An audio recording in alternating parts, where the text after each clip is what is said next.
Open heart സർജറിയെ പേടിക്കുന്ന ആൾക്കാരാണ് ഇപ്പോഴും നമുക്ക് ചുറ്റുമുള്ളത്. അപ്പോൾ ഈ ഒരു ഓപ്പൺ ഹാർട്ട് സർജറി എത്രത്തോളം ഇപ്പോൾ മെച്ചപ്പെട്ടിട്ടുണ്ട് എന്നുള്ളതിനെക്കുറിച്ച് നമുക്ക് സംസാരിക്കാം. നമ്മളോടൊപ്പം ഉള്ളത് Ananthapuri hospital head of cardiac anaesthesia doctor Gopakumar. Welcome to the show. Sir, ഇപ്പോൾ ഞാൻ പറഞ്ഞതുപോലെ തന്നെ ഒരു ഓപ്പൺ ഹാർട്ട് സർജറി എന്ന് പറയുമ്പോൾ തന്നെ ബൈസ്റ്റാൻഡേഴ്സ്, കുടുംബാംഗങ്ങളായിരുന്നാലും അതുപോലെ തന്നെ പേഷ്യൻറ്റും ഒത്തിരി പേടിക്കുന്ന കൂട്ടത്തിലാണ്. അപ്പോൾ ഒരു 20 വർഷം മുമ്പുള്ള ഒരു സർജറി ഇപ്പോൾ എത്രത്തോളം റിസ്ക് ഫാക്ടർ വന്നിട്ടുണ്ട്, അത് മാത്രമല്ല മെച്ചപ്പെട്ടിട്ടുണ്ടോ, എന്താണ് ഡോക്ടറിൻ്റെ ഒരു അഭിപ്രായം? ഒരു 20-25 വർഷത്തിന് മുമ്പുള്ള അവസ്ഥയല്ല ഇപ്പോൾ ഉള്ളത്. എല്ലാ രംഗത്തും എന്ന പോലെ കാർഡിയാക് അനസ്തീഷ്യ രംഗത്തും വിപ്ലവകരമായ മാറ്റങ്ങളാണ് വന്നത്. അത് അനസ്തീഷ്യ മരുന്നുകളുടെ കാര്യത്തിലായാലും, അനസ്തീഷ്യ ഉപകരണങ്ങളുടെ കാര്യത്തിലായാലും, അനസ്തീഷ്യ മെഷീൻ്റെ കാര്യത്തിലായാലും എല്ലാ മേഖലയിലും അഡ്വാൻസ്ഡ് മുന്നേറ്റങ്ങളാണ് വന്നിട്ടുള്ളത്.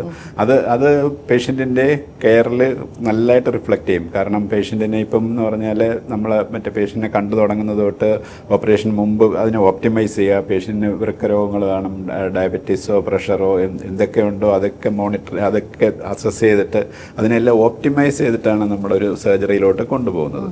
അപ്പോൾ അത് റിസൾട്ട് വലിയ മാറ്റങ്ങൾ വരുത്തും. ഇപ്പം അതിനുള്ള സംവിധാനങ്ങൾ ഉള്ളതുകൊണ്ടാണ്. അതൊരു 25-30 വർഷത്തിന് മുമ്പ് അത്രത്തോളം നമുക്ക് ഇപ്പോൾ ഒരു വ്യക്തിഗതമായ രീതിയിൽ ഒരു പേഷ്യന്റിനെ എടുത്തിട്ട് അവർക്കുള്ള അസുഖങ്ങളെ അറിഞ്ഞ് അളന്നുള്ള കാര്യങ്ങളാണ് ചെയ്യുന്നത്. അപ്പോൾ റിസ്ക് ഫാക്ടർ കുറഞ്ഞു എന്ന് തന്നെ പറയാം. റിസ്ക് ഫാക്ടർ വളരെ വളരെ വളരെ കുറഞ്ഞു. ഇപ്പോഴും സാധാരണ ഏത് സർജറിക്കും ഉള്ളതുപോലെ റിസ്ക് ഫാക്ടറേ ഒരു ഓപ്പൺ ഹാർട്ട് സർജറിക്കും ഉള്ളൂ.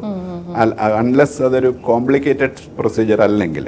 ഇപ്പോൾ കോംപ്ലിക്കേറ്റഡ് പ്രൊസീജിയറിന് അതിൻ്റെതായ ഇത് കാണും. അല്ലെങ്കിൽ സാധാരണ ഒരു അനസ്തീഷ്യ ആയിട്ട് ആണ് ഇപ്പം അതിനെ കണ്ടാൽ മതി.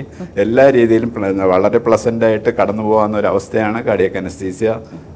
റിസ്ക് വൈസ് ആയാലും എന്തുണ്ടെങ്കിലും അത് ഓപ്റ്റിമൈസ് ചെയ്യാൻ പറ്റും. വളരെയധികം റിസ്ക് കുറയ്ക്കാൻ പറ്റും.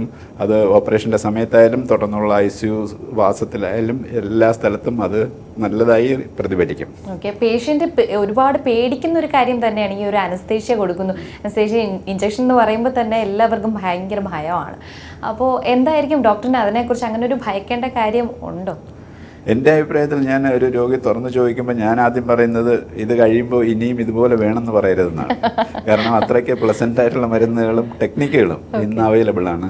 വളരെയധികം ആൾക്കാർ എൻജോയ് ചെയ്ത് പോകുന്ന ഒരവസ്ഥയാണ് അനസ്തീഷ്യ. പലരും അത് കഴിയുമ്പോൾ ഓപ്പറേഷൻ കഴിഞ്ഞോ എന്ന് തന്നെ ചോദിക്കുന്നുണ്ടല്ലോ. ഈ ഒരു അനസ്തീഷ്യ കൊടുത്തു കഴിയുമ്പോൾ അവർ അബോധാവസ്ഥയിലേക്ക് മാറുകയല്ലേ. അപ്പോൾ പിന്നീട് ഈ ബോധം വീണ്ടെടുക്കുമ്പോൾ അവർക്ക് ഇതിനായിട്ടുള്ള പെയിൻ കാര്യങ്ങളൊക്കെ വരുമ്പോൾ എങ്ങനെയാണ് പ്രതികരിക്കാറ്? ഞാൻ നേരത്തെ പറഞ്ഞതുപോലെ ഈ കഴിഞ്ഞ 20-30 വർഷത്തിന് ഇടയ്ക്ക് ഉണ്ടായ വ്യത്യാസങ്ങൾ അതൊക്കെയാണ്. എല്ലാ രീതിയിലും വേദനയോ എന്തൊക്കെ പ്രയാസം രോഗിക്കുണ്ടോ അതൊക്കെ ഓപ്പറേഷൻ കഴിഞ്ഞതിന് ശേഷം നേരിടാനുള്ള എല്ലാ സംവിധാനങ്ങളും ഇപ്പം നമുക്കുണ്ട്. അത് മികച്ച രീതിയിൽ. അത് ഇപ്പം ഞാൻ തന്നെ എനിക്കാണ് ഓപ്പറേഷൻ എങ്കിലും ഞാൻ സന്തോഷത്തോടെ വരുമായിരിക്കും. കാരണം അതിന് പിന്നീട് വേദന കാണില്ലെന്നും എന്ത് വന്നാലും നേരിടാനുള്ള എക്യുപ്മെൻറ്റ്സും മോണിറ്ററിങ്ങും ബാക്കി കാര്യങ്ങളും അവൈലബിൾ ആണെന്നുള്ള ചിന്തയാണത്. അത് എല്ലാ രോഗികളോടും നമ്മൾ പറയാറുണ്ട്. ഹെഡ് ഓഫ് ഡിപ്പാർട്ട്മെൻറ്റ് കാർഡിയാക് അനസ്തേഷ്യയിലെ ഡോക്ടർ ഗോപകുമാർ ആയിരുന്നു നമ്മളോടൊപ്പം സംസാരിച്ചത്. എനിവേ താങ്ക് യു ഡോക്ടർ, ഒരുപാട് കാര്യങ്ങൾ നമുക്ക് പറഞ്ഞു. Thank you so much.